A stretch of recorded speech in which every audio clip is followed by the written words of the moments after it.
பரிசுத்த நாமத்திற்கு ஸ்தோத்திரம், துதி மகிமை உண்டாகுவதாக. சங்கீதத்தை வாசித்த பொழுது நம்ம போதகர் அவர்கள் கூறினாங்க, தேவன் நம்மை தெரிந்து கொண்டிருக்கிறார். அல்லேலூயா. அவர்தான் நம்மளை தெரிந்து கொண்டிருக்கிறார். பரலோகத்தில் மரணத்திற்கு பின்பதாக நித்திய ஜீவனை கொடுப்பதற்காக அவர்தான் நம்மை தெரிந்து கொண்டிருக்கிறார். நாம் அவரை தெரிந்து கொள்ளவில்லை. கர்த்தருடைய பரிசுத்த நாமத்துக்கு ஸ்தோத்திரம். இங்க இருக்கிற சிறு பிள்ளைகள் கொஞ்சம் கவனமாக கேளுங்க. நான் பிறந்து வளர்ந்தது துறையூர். எனக்கும் பச்சைமலைக்கும் எவ்வித தொடர்பும் கிடையாது. உங்கள் உறவினர் ஒருவர் துறையூரில் என் கூட படித்தார், அவ்வளோதான் தொடர்பு. அவர் பேர் கிருஷ்ணமூர்த்தி, பூதகாலை பிறப்பிடமாக கொண்டவர். மற்றபடி அந்த நட்பு பாராட்டணும். படித்து முடித்தார், அவர் வேலைக்கு போயிட்டாரு. நாங்கள் எங்கள் வாழ்வியலை தொடர்ந்து நடத்தி கொண்டு இருக்கிறோம். அப்பொழுது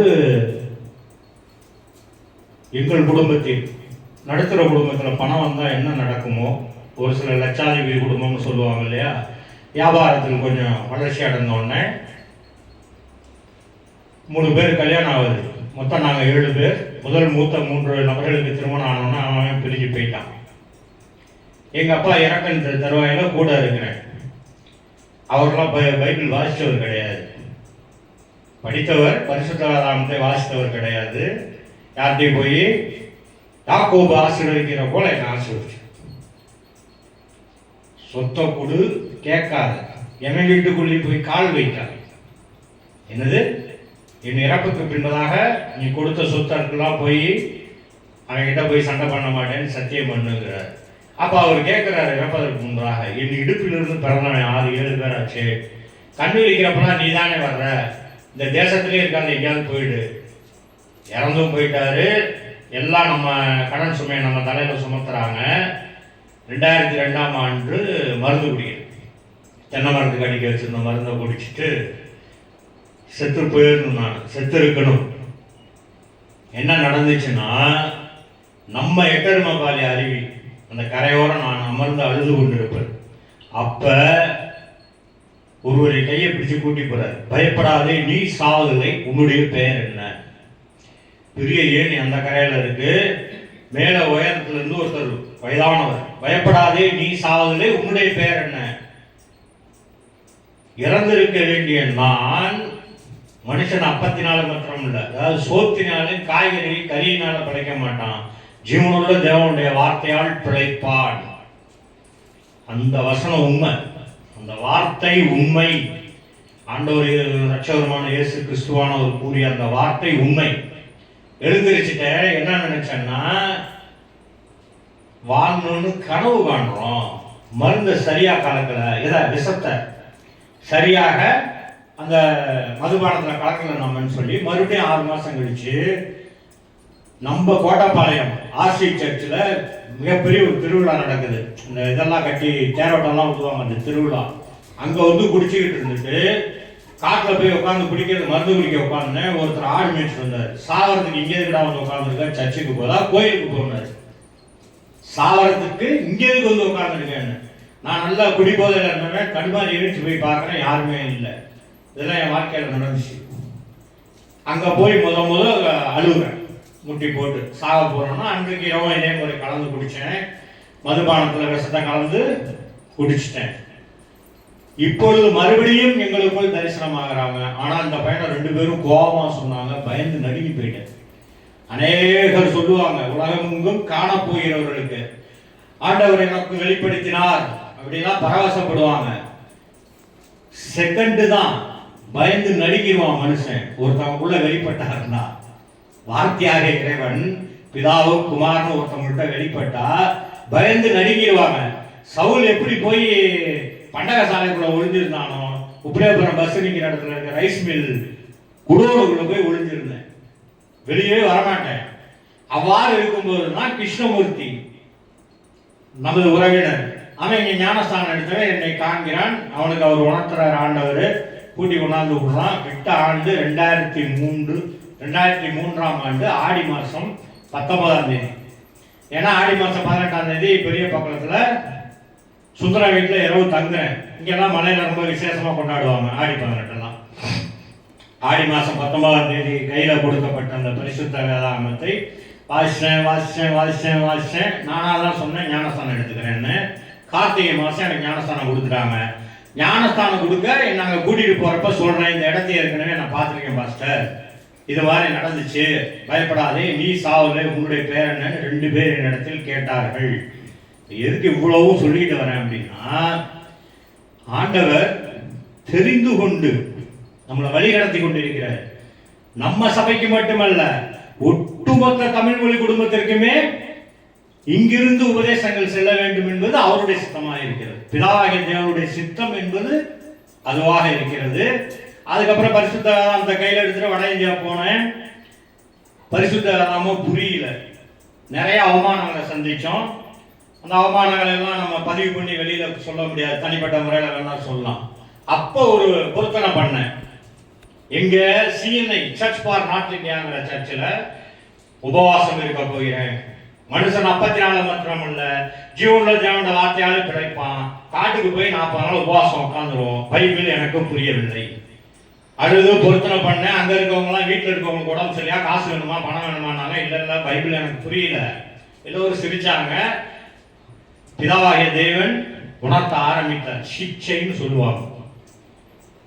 முத உணர்த்திய வார்த்தை யோவான் எழுதின சுவிசேஷம்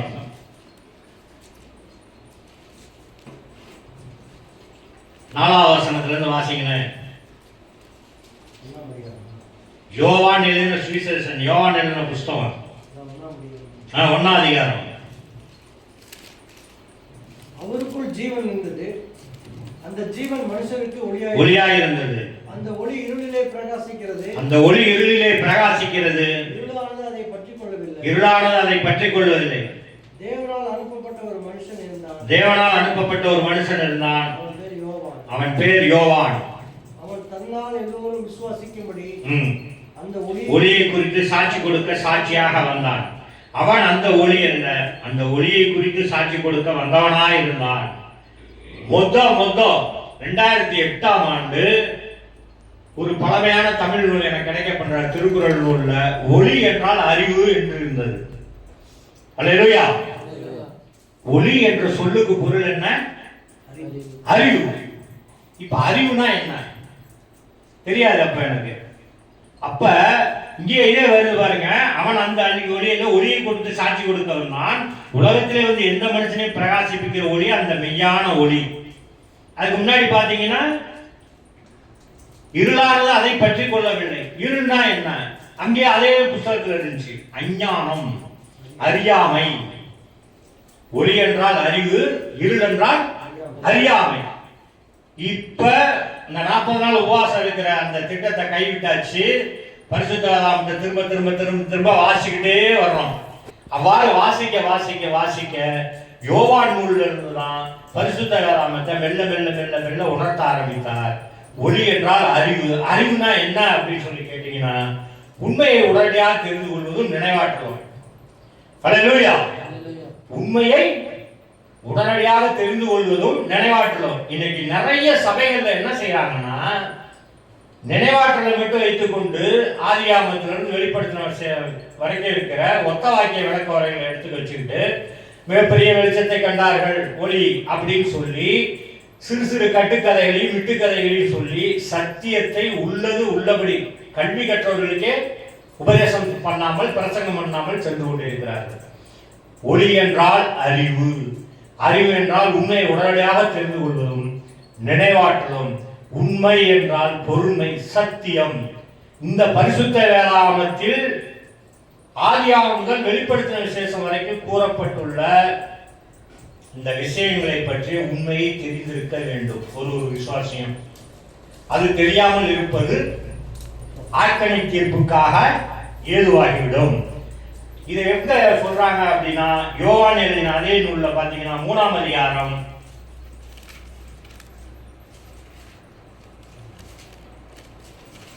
10 17ஆம் வசனம்.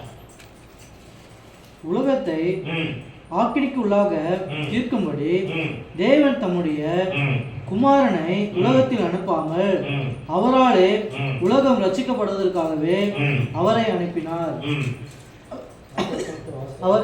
அவரை விசுவாசிக்கிறவன் விசுவாசிக்கிறவன் ஆக்கினைக்குள்ளாக தீர்க்கப்படான். ம் விசுவாசியாதவனோ ம் தேவனுடைய ஒரே பேரான ம் குமாரனுடைய நாமத்தில் ம் விசுவாசம் உள்ளாதபடியினால் ம் அவன் ஆக்கினைக்கு தீர்க்கப்பட்டு ஆக்கினை தீர்ப்புக்கு உட்பட்டாயிற்று. உட்பட்டதாயிற்று.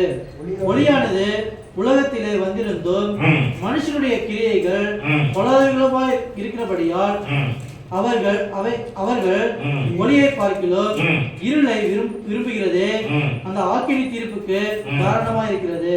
ம் பொல்லாங்கு செய்கிற ம் எவனும் ஒளியை ம். பகைக்கிறான். ம் தன் கிரியைகள் ம் கண்டிக்கப்படாதபடிக்கு ம் ஒளியினிடத்தில் வராதிருக்கிறான். ம் சத்தியத்தின்படி ம். செய்கிறவனே ம். தன் கிரியைகள் ம். தேவனுக்குள்ளாய் ம். செய்யப்படுகிறது என்று ம். வெளியாகும்படிக்கு ம். ஒளியினிடத்தில் ம். வருகிறான் என்றார். ம். உலகத்தை ஆக்கினைக்குள்ளாக தீர்க்கும்படி தேவன் தம்முடைய குமாரனை உலகத்தில் அனுப்பாமல் அவராலே உலகம் ரட்சிக்கப்படுவதற்காகவே அவரை அனுப்பினார். ஆக்கினை தீர்ப்புனா என்ன அப்படின்னு தெரிந்து கொள்ளணும். நியாய தீர்ப்புக்கு முந்தையது ஆக்கினை தீர்ப்பு. தயவு செய்து ஜீவனுள்ள தேவனுடைய பிள்ளைகள், நாம் ஆக்கினை தீர்ப்புக்கு நீங்களானவர்களாக இருக்கணும் அப்படிங்கிற அந்த உணர்வுக்குள்ள வாங்க. நியாய தீர்ப்பு நாள் வரைக்கும் நாம் காத்து கொண்டிருக்க கூடாது. அப்ப ஆக்கினை தீர்ப்புனா என்ன அப்படின்னு சொல்லி கேட்டோம்னா வேறெல்லாம் ஒன்றும் இல்லை, இயேசு கிறிஸ்துவை விசுவாசிக்கின்ற விசுவாசம். அவருடைய சரீரத்திற்கும் நம்மளுடைய சரீரத்திற்கும், அவருடைய ரத்தத்திற்கும் நம்மளுடைய ரத்தத்திற்கும் உள்ள காரண காரியங்களை நிதானித்து அறிந்து கல்வி கற்ற நாம், கல்வி கற்காத அவர்களுக்கு உபதேசமாகவோ பிரசங்கமாகவோ பேச்சாகவோ பெரியவங்களுக்கு எப்படி சொல்லி புரிய வைக்கணும், பொறுமையாக அதை சொல்லி புரிய வச்சு சபையில மாதம் மாதம் வாரம் அப்பரசம் எடுக்கிறவர்கள், உலகம் எடுக்கிறவங்க ஆண்டவர் ரட்சகருமான இயேசு கிறிஸ்துவினுடைய சரீரத்திற்கும் நம்மளுடைய சரீரத்திற்கும், ரெண்டு பேர் சரீரத்திற்கும் உள்ள வேற்றுமையையும் அவருடைய ரத்தத்திற்கும் நம்முடைய ரத்தத்திற்கும் உள்ள வேற்றுமையையும் அறிவால் அறிந்து உணர்வால் உணர்ந்து உபதேசம் செய்ய வேண்டும், பிரசங்கம் செய்ய வேண்டும். கர்த்தருடைய பரிசுத்த நாமத்திற்கு ஸ்தோத்திரம். அந்த அவ்வாறு நாம செய்து அவரோடு அந்த உடன்படிக்கை பண்ணி புதிய உடன்படிக்கையின் வாயிலாக அப்பரசம் எடுத்து அறிக்கை பண்ணி அதையே சத்தியத்தின்படி செய்கிறோம்னா ஒளி கடத்தில் வருகிறான்னு வருது இல்லையா. சத்தியம்னா வேறெல்லாம் ஒண்ணும் இல்லை, அக இயக்கம். எவனா சத்தியம் சத்தியம்னு சொல்லிட்டு புறப்பொருளை பத்தி ஆண்டவர் எனக்கு பைக்கை கொடுத்தாரு, வீடு கொடுத்தாரு, காடு கொடுத்தாரு, அப்படி இப்படி சொல்றாங்கலாம் பொய்யன். சத்தியவான் எவனும் என் சத்தம் கேட்கிறான்னா உள்ளம் சார்ந்த இயக்கம் என்று பொருள். அக இயக்கம் தான் சத்தியம். நல்லா புரிஞ்சுக்குங்க. புறப்பொருளை பற்றிய கவலை உள்ளவர்களாக இருக்கக்கூடாது. உலகத்தையும் உலகத்தில் உள்ள பொருட்களையும் சிநேகிக்காதீங்க இருக்காங்க. என்ன சொல்லியிருக்காங்க? உலகத்தையும் உலகத்தில் உள்ள பொருட்களையும் சிநேகிக்க வேண்டாம். யோவான் நூல்ல இருந்து தான் உணர்த்திக்கிட்டே வர்றாரு. நானும் மனுஷன் தானே, 10 வயசுல இருந்து கஷ்டப்பட்டிருக்கேன், லாரி டிக்கெட் எடுத்திருக்கேன். நான் 10 வயசுல டெய்லி ₹1 ₹1.5 சம்பாதிச்சேன். 1979-80 தினம் ₹1 சம்பாதிச்சிருக்கேன். அப்படி இருந்தவன் 2001 2003 இந்த மாதிரி வந்து வட இந்தியா போயிட்டேன். எனக்கு ஆசை இருக்காதா? நல்ல துணிமணி போடணும், வீடு கட்டணும், மனைவி வேண்டும், போக்குவரவுக்கு நல்ல ஒரு 2 சக்கர வாகனம் வேணும். தாசெல்லாம் இயல்பா வரும்ல, வரவில்லை. காரணம் சிச்சித்து உணர்த்த ஆரம்பித்தார்கள்.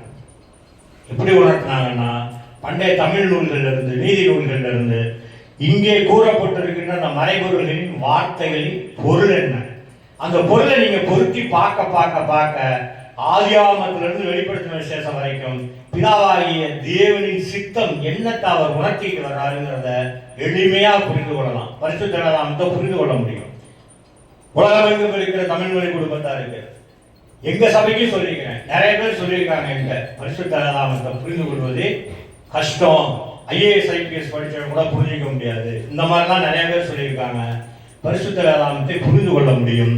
அதற்கு அவருடைய சித்தத்தின்படி அவர் கூறியபடி ஒண்ணுமே இல்லை, தனி அறையில போய் பரமண்டல ஜெபத்தை திரும்ப திரும்ப சொல்லி, பரிசுத்த வேதாகம் எனக்கு புரியல, இந்த வசனத்தை எனக்கு புரிய வைங்க. எதை புரிய வைங்க? இப்ப பாவம்னா உன் நண்பன் ஒரு முஸ்லீம் நண்பன் எப்படி சொல்லுவ? உனக்கு ஒரு இந்து நண்பி இருக்காங்க, இதுதான் பாவம்னு எப்படி சொல்லுவ? சொல்லணும்ல. உன் நண்பி தானே, உன் நண்பன் தானே, அவனை நீ சிநேகிக்கிற தானே. நான் கேட்டேன், கோபாலன் என்னுடைய நண்பன், குற்ற தோழன், அங்க போய் கிடைக்கிறான். அவனுடைய பிறப்பிடம் மேற்கு வங்கம், நான் பிறந்தது தமிழ்நாடு. எனக்கு உணவு பகிர்ந்து கொடுக்காம அவன் சாப்பிட மாட்டான். ரொம்ப துக்கப்பட்டுட்டேன். கோபாலுக்கு நான் எப்படி சொல்றது? சொல்லுவான் இல்லையா? கோபால்ஜி அப்படி சொல்லுவோம் இந்தியில. கோபாலுக்கு நான் எவ்வாறு பாவம்னா என்னன்னு சொல்றது? சொன்னேன், பையனுக்கு சொன்னேன். ஜெயகாங்கிற ஊருக்கு சபையில போயிட்டு இருக்காங்க. அல்லேலூயா. அவங்க எல்லாம் அந்த உருவ தெய்வங்களை வழிபட்டவர்கள், அந்த பக்கம் இருக்கிற அந்த உருவங்களை வழிபட்டவங்க.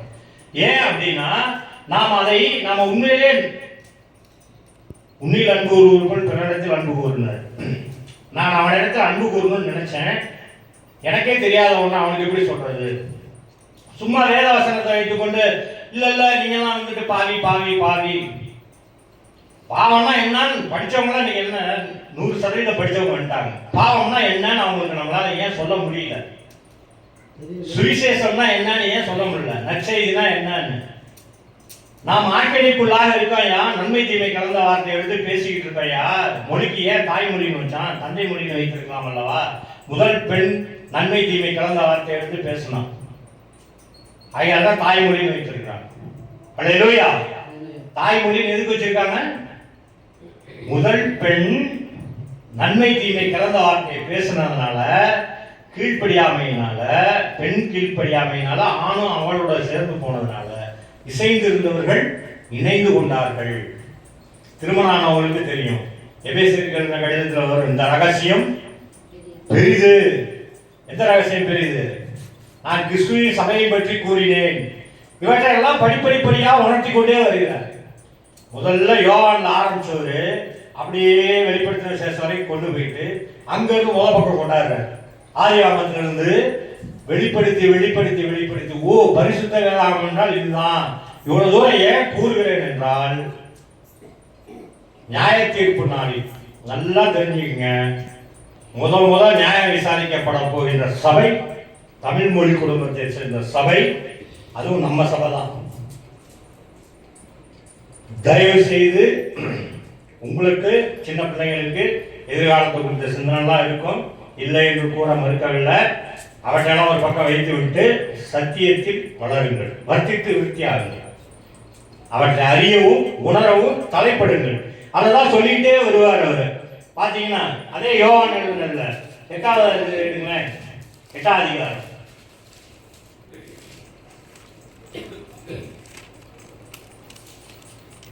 8வது அதிகாரம் 12வது. மறுபடியும் இயேசு ஜனங்களை நோக்கி, நான் உலகத்திற்கு ஒளியா இருக்கிறேன், என்னை பின்பற்றுகிறவன் இருளிலே நடவாமல் ஜீவ ஒளியை அடைந்திருப்பான் என்றார். அல்லேலூயா. ஜீவ ஒளினா என்ன? ஒளினா அறிவு, ஜீவ ஒளினா என்ன? ஜீவ ஆத்மானா என்ன? இந்த ஜீவ ஒளி என்றால் மெய்யறிவு, குற்றமே இல்லாத அறிவு. மெய்யெழுத்துலாம் படிச்சிருப்போம். குற்றமே இல்லாதது, தம்மில் தாம் ஜீவனுள்ள அறிவு. ஒருவன் அல்லது ஒருத்தி பிதாவாகிய தேவனிடத்திலும் ஆண்டவர் ரட்சகருமான இயேசு கிறிஸ்துவினிடத்திலும் கேட்டு கற்று உபதேசம் பண்ணினால் அந்த உபதேசம் அழியாது. ஊழியம்னா என்னன்னாலும் தெரிந்து கொள்ளுங்க. ஊழியத்துக்கு உதவியா இருக்கிறவங்களுக்கும் சொல்றேன், உங்கள் பேரு என் பேர் எல்லாம் அழியக்கூடாது. ஊழ்னா பிதாவாகிய தேவனின் முயற்சியை இயம்புகிறவன், எடுத்து அடுத்த கட்டத்துக்கு நவுத்துறவன். இப்போ நான் பிறந்து வளர்ந்தது என்ன சொன்னேன்? துறையூர். எனக்கு நல்லா மாற்றிக்க எவ்வளவு தூரம்? 70 கிலோமீட்டர். முன்னப்பிட்ட நான் இங்கே வந்ததில்லை. பச்சைமலையை கேள்விப்பட்டிருக்கேன், நண்பன் ஒருவனே தெரியும். மலையை ஏறினதில்லை, அதுக்கு முன்னாடி கொல்லிமலைக்காதெல்லாம் போயிட்டு வந்துட்டேன். பச்சைமலைக்கு ஏறவே இல்லை. நான் முன்னாடி வந்திருக்கணும், இங்கே எட்டர்மாபாலிங்கிற அறிவிக்கு என்ன கூட்டி வந்துருந்தான் அப்படின்னா கூட பரவாயில்ல இருக்கலாம். எனக்கும் இங்கேக்கு சம்மந்தமே ஆத்திராட்டுக்கு எனக்கும். பச்சைமலையே நான் ஏறுறேன். அவன் தான் எங்க கூட வந்து பார்ப்பான், எங்கள் வீட்டில் வந்து தங்குவான். யாரு? என்னுடைய நண்பன். நான் என்ன சொல்ல வரேன்னா, பிதாவாகிய தேவனானவர் ஆண்டவர் ரட்சகருமான இயேசு கிறிஸ்துவிற்குள் அவருடைய சித்தத்தை வழிநடத்துவதற்கு தெரிந்து கொண்டு அழைத்து கைப்பிடித்து நடத்தி கொண்டிருக்கிறார். நான் இங்க வந்தப்ப இங்கிருந்து கிளம்புறதுக்கு முன்னாடி கேட்டிருக்கேன். அப்ப ரேஷன் அரிசி தான், பாஸ்டர் எனக்கு நல்ல அரிசி சாப்பாடு வேணும், அக்கா வீட்டு குதிரைக்குள்ள இருக்கு, அவங்க அரிசி வேணும்னா அப்புறம் எடுத்து தரேன். அக்கா வீட்டு குதிரைக்குள்ள நம்ம அரிசி இருக்கு. ஆக்சுவலா எனக்கு அவர் போய் சொல்றாங்களா தெரியாது. அரிசி எப்படி மாற்றி மாற்றி கொட்டி வச்சிருப்பாங்களா? ஒரு பிள்ளைக்கு தகப்பன் என்ன சொல்லுவான்? சாப்பாடுலாம் எதா சாப்பிட்றா சொல்லுவான், வாங்கி தரேன்ப்பா. என்ன சொல்லுவான்? வாங்கி தரேன்ப்பா. அக்கா வீட்டு அரிசி மேல இருக்கு, அவங்க அரிசி எடுத்ததுக்கு அப்புறம் நம்ம அரிசி எடுத்து அவங்களுக்கு சமைச்சு போறேன். இப்ப புரியுதா எதுக்கு அவன் வந்து பவுலடி சொல்றான்? ஞானஸ்தானம் கொடுத்துட்டு ஆவிக்குரிய தகப்பன் தீத்துவே திமேத்துவேன்னு உருகிறான்னா ஏன்? அந்த ஆத்துமா பிள்ளைகளுக்காக ஏங்கும். அப்ப பிதாவாகிய தேவனுடைய சித்தம் அதை அடுத்த கடத்துக்கு எடுத்து போற வேலை யார்கிட்ட இருக்கு? நம்ம கிட்ட இருக்கு. யார்கிட்ட இருக்கு? நம்ம கிட்ட இருக்கு. அந்த பொறுப்பை நாம் உணர்ந்தவர்களாக இருக்கணும். சரி, இங்க வந்து ஜீவ ஒளினா குற்றமே இல்லாதது, தம்மில் தாம் ஜீவன் உள்ளது அப்படின்னு சொல்லி பார்த்தோம். நல்லது. அடுத்து வாங்க, கொலசேயருக்கு எழுதினது அந்த கடிதத்தில் வந்து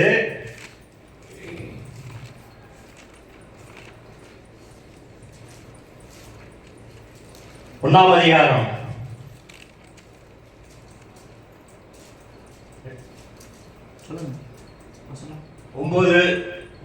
9:10. இது நிமித்தம் நாங்கள் அதை கேட்ட நாள் முதல் உங்களுக்காக இடைவிடாமல் ஜெபம் பண்ணுகிறோம்.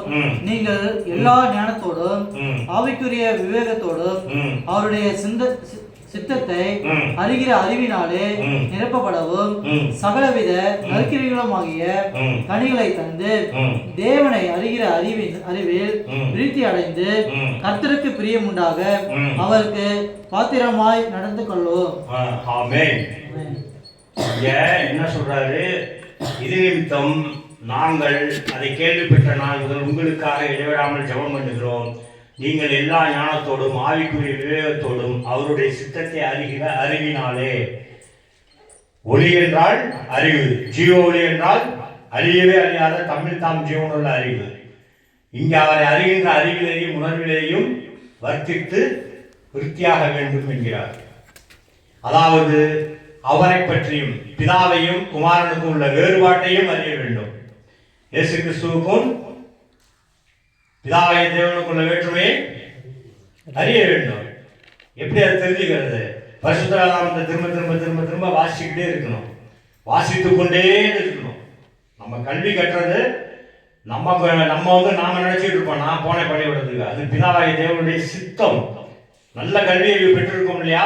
வாசிக்கக்கூடிய ஒரு தகுதி திறனை பெற்றிருக்கோம்ல, அந்த அளவு படிக்க வச்சிருக்காரு நம்ம தாய் தகப்பன். அதை கிடைக்காதவங்க எவ்வளவு பேர் இருக்காங்க. அப்ப என்ன சொல்லியிருக்காரு? வாசிக்க தெரிந்தவன் சிந்திக்க கடவுள், வாசிக்க தெரிந்தவன் நன்மை செய்ய கடவுள். இப்ப வேதத்தை வந்து வாசிக்கணும் திரும்ப திரும்ப திரும்ப திரும்ப.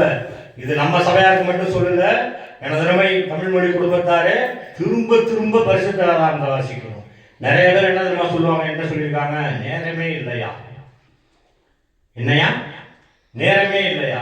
உலகத்து பொருள் மீது ஆசை அதிகமாக வைத்து வைத்து வைத்து நேரம் இல்லை, வாசிக்க இயலவில்லை, சிரமமா இருக்கு, ஓய்வு நாளில் வந்து வாசிக்கிறேன்.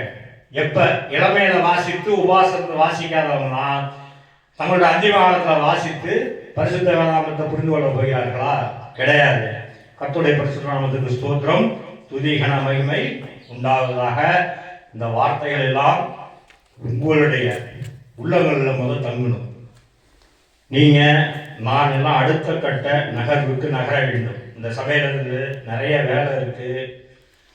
இது ஏதோ வந்து மனித முயற்சியினால் ஆரம்பிக்கப்பட்ட வேலை என்றெல்லாம் நினைத்துக் கொள்ளாதீர்கள். இதற்கு பின்பதாக பிதாவாகிய தேவனுடைய சித்தம் இருக்கிறது. ஏன் என்று நான் கூறுறேன்னா, 2003 போனோம், அதுக்கப்புறம் 2015 வர்றேன். இங்கே வட இந்தியாவெல்லாம் போயிட்டு அப்பப்போ நடுவில் வந்துட்டு போனேன், திருமணம்லாம் முடிஞ்சுது. சபையை வைக்கலாமா, நம்ம வந்து சபை ஆரம்பிக்கலாமா சொல்றாரு பாஸ்டர். எப்பா ஊழியத்தை பண்ணு. நிறைய பேர் சொல்லியிருக்காங்க வட இந்தியாவில். பிரசங்கம் பண்ணுங்க அப்படின்னு முடியாது. அடைஞ்சாலும் நான் பிரசங்கம் பண்ணதில்லை. கீழே இருந்து சாட்சி மட்டும் சொல்லிட்டு வந்துடுவேன். தெருவிலெல்லாம் போய் சுவிசேஷம்லாம் அறிவிக்க போன இந்தியில பிரசங்கம் பண்ணணும்னா முதல் அவர்கிட்ட இருந்து உத்தரவு வரட்டும். யார்கிட்ட இருந்து வரட்டும்? தேவனிடத்துல இருந்து உத்தரவு வரட்டும். உபவாசம்னு இங்கேதான் இங்கேம்மா பழைய வீட்டில் மறுபடியும் விதை விதைக்க போகிறேன், நீ போ. ஹல்லேலூயா. மறுபடியும் விதை விதைக்க போகிறேன், நீ போ. எனக்கு சபை கிடையாது. அப்ப என்ன கிடையாது? சபை கிடையாது. இப்ப நான் வந்து இங்க வர ஆரம்பிச்ச காலத்துக்கு தனியா சபை இங்கேயோ கீழேயோ எங்கேயோ வச்சிருந்தா என்ன நடந்திருக்குன்னா, நானும் உலகத்துல இருக்க உலக கிறிஸ்தவனா இருந்து கண்டிப்பா காது வச்சிருப்பேன், பெரிய சபையை கட்டியிருப்பேன். ஹல்லேலூயா ஹல்லேலூயான்னு சொல்லிக்கிட்டு எதிர நினைவாற்றலை வைத்து கிறிஸ்துவின் பணியை, ஜீவனுள்ள தேவனுடைய ஊழியத்தை ஒரு வேலையா செஞ்சிருந்தனா மிகப்பெரிய செல்வந்தனாக நான் இருந்திருப்பேன். ஆனால் ஜீவ ஒளியை அடையாமல் ஆக்கணி தீர்ப்புக்கே மாட்டிருப்பேன். என்னது? ஆக்கணி தீர்ப்புக்குள்ளேயே என் கதை முடிஞ்சிருக்கும். நியாய தீர்ப்பு நாளைக்கெல்லாம் வேலை கிடையாது. ஏன் சொல்றோம் அப்படின்னா, நாம் பரிசுத்த வேதாகமத்தை திரும்ப திரும்ப வாசிக்க வேண்டும். முதல்ல அந்த கடமையை செய்யணும். அதை யாருமே உபதேசத்துல சொல்றதில்ல, பிரசங்கத்துல சொல்றதில்ல. இயேசு கிறிஸ்துவை நீங்க விசுவாசிக்கிறீங்களா? விசுவாசம்னா என்னன்னே தெரியாது. விசுவாசம் என்றால் உயிர்ப்பு, அதுவும் அக உயிர்ப்பு. ஒருத்தன் விசுவாசிக்கிறேன்னு சொல்லிட்டு எனக்கு ஆண்டவர் நான் விசுவாசேன், இதே கதை தான். கார் கொடுத்தாரு, கப்பலை கொடுத்தாரு, அதை கொடுத்தாருன்னு சொன்னா, பிதாவாய தேவனும் ஆண்டவர் ரட்சகருமாக இருக்கிறவர் அழியக்கூடிய பொருளை கொடுக்க மாட்டாங்க. இப்போ நான் வச்சிருக்க போய் கழிஞ்சிருந்தானே, வீடு கட்டினா அழியுமா அழியாதா? எட்டு கோய்க்கு போகணுமோ ஏதோ வருது, அப்படியே ஒரு 50 வருஷம் ஆனால் அந்த இடம் அழியுமா அழியாதா? 1000 வருஷம் ஆனாலும் அழியுமா அழியாதா? அழிஞ்சிடும்ல. 4000 வருஷத்துக்கு முன்னாடி ஒருத்தர் இங்கேருந்து கேட்டு எழுதுனது அழியல, அழிஞ்சிச்சா? இவனை தெரியுமா? நமக்கு மோசை எப்படி இருப்பான்னு தெரியுமா? அதெல்லாம் நம்ம பார்க்கறது, வீடியோவில் பார்க்கறது, சினிமாவில் பார்க்கறது, இப்படி இருந்திருப்பாங்க அந்த வரலாற்று ஆசிரியர்கள், சரித்திர ஆய்வாளர்கள் அப்பெல்லாம் இப்படி இருந்திருப்பாங்கிற கற்பனை தான். இயேசு கிறிஸ்துவே நாம வந்து ஒரு கற்பனை தான். யார் அவங்களும் போட்டோ பிடிச்சி வச்சிருந்தாங்க இயேசு கிறிஸ்து இப்படிதான் இருந்தாருன்னு? இல்லை. ஆனால் மோசையை முதல் கொண்டு, மோசையோட ஆபிரகாம், நோவா பாருங்க, ஆபிரகாம் மனைவி சாரா, பிதாவை தேவனே சொல்ற ஆபிரகாம் ஆகாரம் குறிச்சு சொன்னோன்னே, உன் மனைவியின் வார்த்தைக்கு செவி கொடு. எப்படி? உன் மனைவியின் வார்த்தைக்கு செவி கொடு. வீடு கட்டிட்டாங்க. நீதிமொழிகள் எடுத்து பாருங்க, புத்தியுள்ள ஸ்ரீ வீட்டை கட்டுகிறாள். எந்த வீட்டை கட்டுறது? புத்தியுள்ள ஸ்ரீ தன் வீட்டை கட்டுகிறாள்னா எதுக்கு சொன்னாங்க? புத்தியுள்ள ஆண் வீட்டை கட்டுகிறான்னு சொல்ல. இப்பயாவது புரிந்து கொள்ளுங்க, மொழிக்கு முக்கியத்துவம் கொடுங்க. புத்தியுள்ள ஸ்ரீ வீட்டை கட்டுகிறாள்னா என்னன்னு தெரிந்து கொள்ளுங்க. பிதாவாகிய தேவனுடைய சமூகத்தில் தன்னையும் தன் கணவனையும் தன் பிள்ளையையும் இருக்க பண்ணுகிறவள், ஆக்கணி தீர்ப்புக்கு நீங்களாக்கியவர்கள், அவதான் புத்தியுள்ள ஸ்ரீ. அதை விட்டுட்டு இந்த ஆண்டவர் ரசிகமான இயேசு கிறிஸ்துவின் ஊழியத்தினால சம்பாதிக்கிறது அல்லது உலக பிரகாரமாக ஓடி போய் சம்பாதிச்சிருந்து நான் வீடு கட்டியிருக்கேன் பாரு. நிறைய பேர் இதை சொன்னோன்னே சொன்னாங்க, மிகப்பெரிய பெரிய ஊழியக்காரங்களாம் சொன்னாங்க, ஆமாம்மா எங்கள் வீட்டுக்காரங்க வந்ததுக்கு அப்புறம் தான் சபை கட்டினேன், வீடு கட்டினேன். சும்மா பேசிட்டு இருக்கேன் சொல்றேன், புத்தியுள்ள ஸ்ரீ வீட்டை கட்டுகிறாள். ஆமாயா, எங்கள் வீட்டுக்காரங்க வந்ததுக்கு அப்புறம் தான் நான் வீடெல்லாம் கட்டினேன். இந்த வீடு தான் 5 வீடோ, ஒரு மழைக்கோ ஒரு வெள்ளமோ அல்லது ஒரு பூகமோ வந்தாவோ அல்லது நாளானவோ அழிஞ்சு போயிடும். அடுத்த தலைமுறை அந்த மரியாதை கொடுக்காம வித்துட்டு போனா என்ன ஆகும்? அழண்ட வாழ இடிச்சிட்டானா என்ன ஆகும்? ஆனால் புத்தியுள்ள ஸ்ரீ என்பவள் யாருன்னு கேட்டா, தான் மட்டுமல்ல, தன் கணவன் தன் பிள்ளை, கணவன் வீட்டார் தன் வீட்டார் தன் பிள்ளை, இவர்களை எல்லாத்தையும் பரலோகத்துல பிதாவாகிய தேவனுடைய சமூகத்தில் கொண்டு போய் நிறுத்துறதுதான் புத்தியுள்ள ஸ்ரீ. ஹல்லேலூயா. இது தெரியாம நிறைய பேர் இருக்காங்க. அறிவுக்கும் புத்திக்கும் நிறைய வித்தியாசம் உண்டு. புத்தினா என்ன? வேறெல்லாம் ஒண்ணும் இல்லை, முதலும் முடிவும் மாறுகோள் இல்லா தன்மை. புத்திக்கு அறிவுக்குள்ள வித்தியாசம். நம்ம இப்ப வரும்போது ஒரு திட்டம், அறிவு கட்டவனே, வண்டி போற வர ரோட்ல ஏடா நின்றுட்டு இருக்க, அறிவு கட்டவனே, உண்மை தெரியாத அவனுக்கு நினைவில் இருக்கணும்ல, வண்டி போதிரும் இல்லையா? அறிவு கட்டவன். புத்தினா என்ன? புத்தி இல்லாதவனே அப்படிலாம் திட்டிருக்கும். முதலும் முடிவும் மாறுகோள் இல்லா தன்மை. பரிசுத்த வேதாகமத்தை முதல் பக்கத்துல இருந்து கடைசி பக்கம் வரைக்கும் மாறுகோள் பண்ணி பொருள்கோள் பண்ணக்கூடாது. மாறி மாறி பொருள்கோள் பண்ணி கொள்ள கூடாது. அவர் இடத்துல கேட்கணும். அப்படி கேட்டு அவர் இந்த இடத்துல இந்த வார்த்தைக்கு என்ன சொல்ல நினைக்கிறார், நமக்கு உணர்த்த நினைக்கிறாருன்னு பார்க்கணும். உதாரணமா பாத்தீங்கன்னா நம்ம திமோத்தி எழுதின கடிதத்தை பாத்தீங்கன்னா 5ஆம் அதிகாரம் 8ஆம் வசனம். ஒருவன் தன் சொந்த ஜனத்தையும் விசேஷமாய் தன் வீட்டாரையும் விசாரியாமல் போனான். அவன் விசுவாசத்தை மறுதலித்தவனும் அவிசுவாசியும் கெட்டவனாயிருப்பான். பவுலடியா திமோத்தி என்கிற தன்னுடைய புத்திரனுக்கு எழுதின கடிதம். தன் சொந்த வீட்டை விசாரியாதவன் விசுவாசியும் அவிசுவாசியும் கெட்டவனா இருப்பாங்க. இயேசு கிறிஸ்து தன்னோட ஊழிய காலத்துல சொல்றாரு, என் பொண்டாட்டி புள்ள நிலம் காடு வீடு மாமன் மச்சான் எல்லாத்தையும் விட்டு என் பின்னாடி வாங்குறாரு சொன்னாரா இல்லையா?